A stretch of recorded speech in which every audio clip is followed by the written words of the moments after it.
Hi guys, a couple people asked me about some modifications I made on my van, so I'll do a little video here. This is a 2014 159 wheelbase tall Promaster.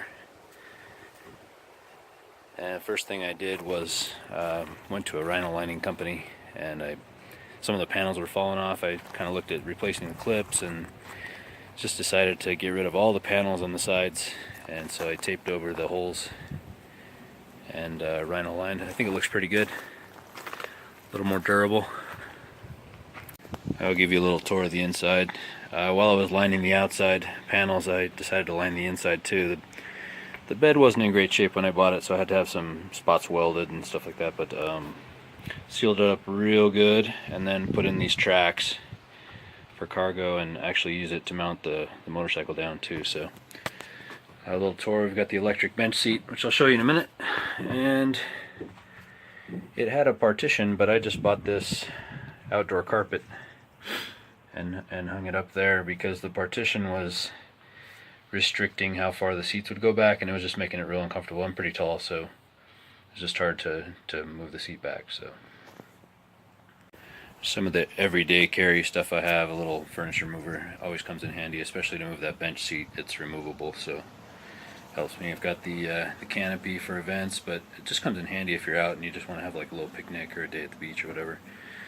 Got my ramp that's in there permanently, and actually that's come in handy because I come across a stranded motorcyclist or something I can pull over and you know, help them out. So I made these little wheel chocks. They're actually made to go in recessed trailers, but I just hooked some of the track mounts to it. And then I've got a folding wheel chock, so got a couple of those, so I can fit up to 5 bikes in here if I take out the bench seat. What else? Netting on the ceiling is nice. Got these easy ups and chairs for events. Alright, I found this bench seat. I think they're out of conversion vans, but they can be found on Craigslist. I paid $300 for this one. It's in pretty good shape, and it's got a little seat on the back. Seat belts only for the front facing, so I have a capacity of 5 people here, and it folds into a bed, which I'll show you here in a minute. How I mounted it was I used trailer hitch receivers, and I hard bolted those through the floor, and have a back plate on the bottom too, so it's not going anywhere.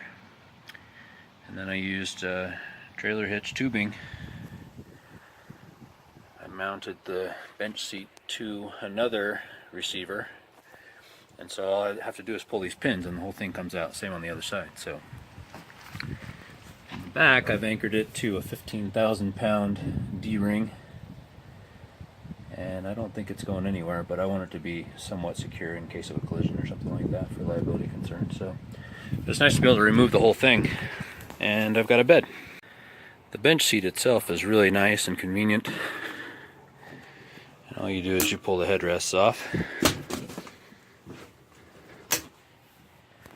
My controls, which haven't been hardwired in, but I'll figure that out later.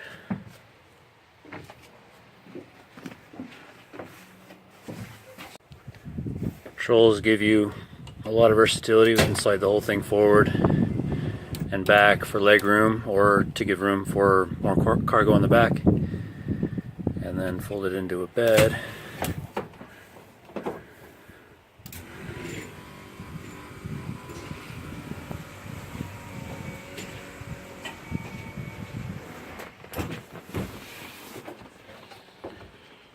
There you have it.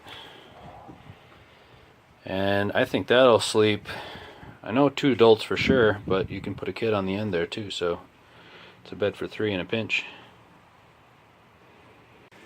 Here's the bed moved all the way forward. I mounted it so if you move the bench all the way forward, it doesn't hit anything, so you won't burn the motor out. But I mean, it still allows a lot of cargo room. I think I can fit a couple of motorcycles back there, even if the bed's down, so if I need to transport other things on top of this bed. Anyway, there you have it.